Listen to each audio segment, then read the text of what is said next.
So it hit me when I started putting together this review that this is the 4th or 5th flick that I have talked about this year alone where I have had to differentiate between previous films with the exact same goddamn name. This film is Hellraiser 2022.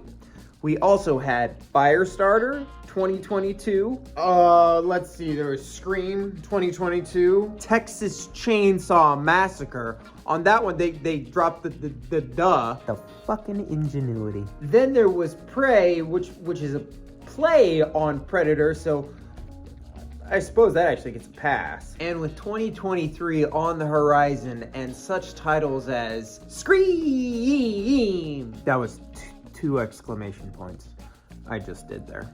Get it? On the marquee, all I have to say is, Hollywood, you stink. Hellraiser. It is the latest reimagining in what is seemingly an endless effort by Hollywood executives to suck the life out of any and all IP and stars Odessa Asian. Ooh, definitely fucked that one up. As a young woman who unlocks a mysterious puzzle box only to unleash the powers of another dimension and then must go on a quest to save a blah blah blah blah blah blah blah blah blah blah blah blah blah. You've seen it all before. I feel like some shit might get spoiled here, so here's your warning, you asshats. Give me the good stuff.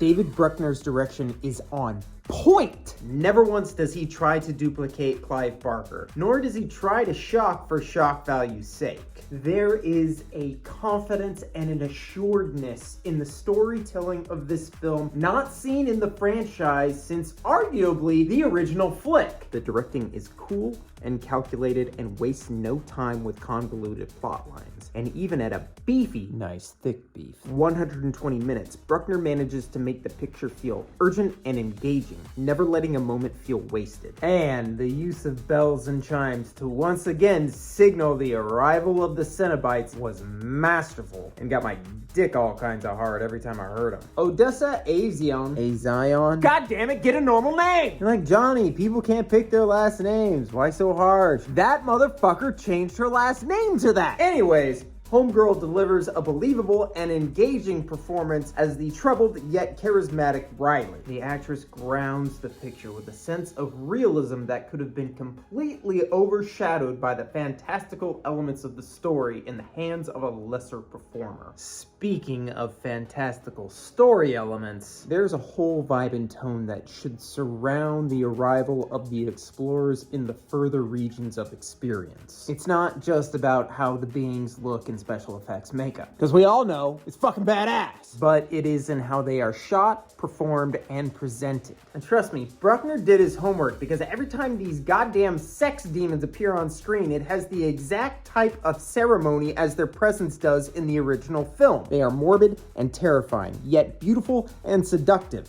And Jamie Clayton as the priest is no exception. We've seen just how easy it is to get the lead Cenobite wrong in recent adaptations. However, we have not yet seen someone who can not only wear the crown Doug Bradley crafted so perfectly, but add some new jewels on top of it as well. Clayton delivers a mesmerizing performance that not only honors its origins, but builds upon them in new and exciting ways. Oh, it's time to talk about the shit! Every other character besides Riley or the Cenobites feels like an archetype or an afterthought. Characters like Coleman and Nora feel like no more than cliche non-believer friends being led to the slaughter. Trevor as a whole feels like he has little to no motivation, and even when his ulterior motives are revealed, we're never really given any reason why he chooses to do any of the things that he does. Matt, for all his talk of caring about Riley, just comes across as a self-righteous, pretentious pretentious, judgmental tool. It makes you wonder why his sister would bother going to another dimension to save his ass at all. And our main antagonist, Voight, is chalked up to a villain simply because he's a bad guy who does bad guy things. And that's about as deep as any of these assholes get. But mine's deeper. How the fuck are you gonna spend this much time and dedication into crafting an amazing film with so many smart references to the original and not get Doug Bradley to come back for a cameo? I mean, come on, gang! Give me that rewatch. This film plays out like a mystery thriller rather than a psycho slasher murdering sex fest like the original. That is to say that the flick moves at a slightly more nuanced pace that doesn't entirely lend itself to as easy a rewatchability factor as the original movie. But it is easily a film that you could throw on in the background at any point and simply tune in for the Cenobite sequences. Perfect for family gatherings like Easter brunch or Passover.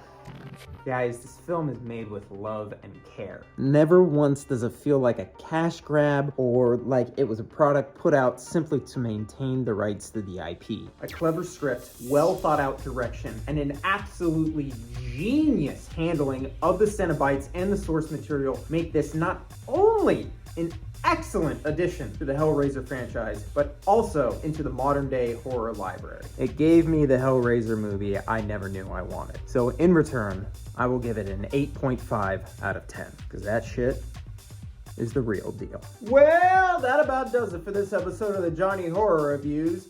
You crazed little sex demons be good to each other. Don't forget to go down on one another, and I'll see you and the boogeyman next week in Haddonfield, Illinois.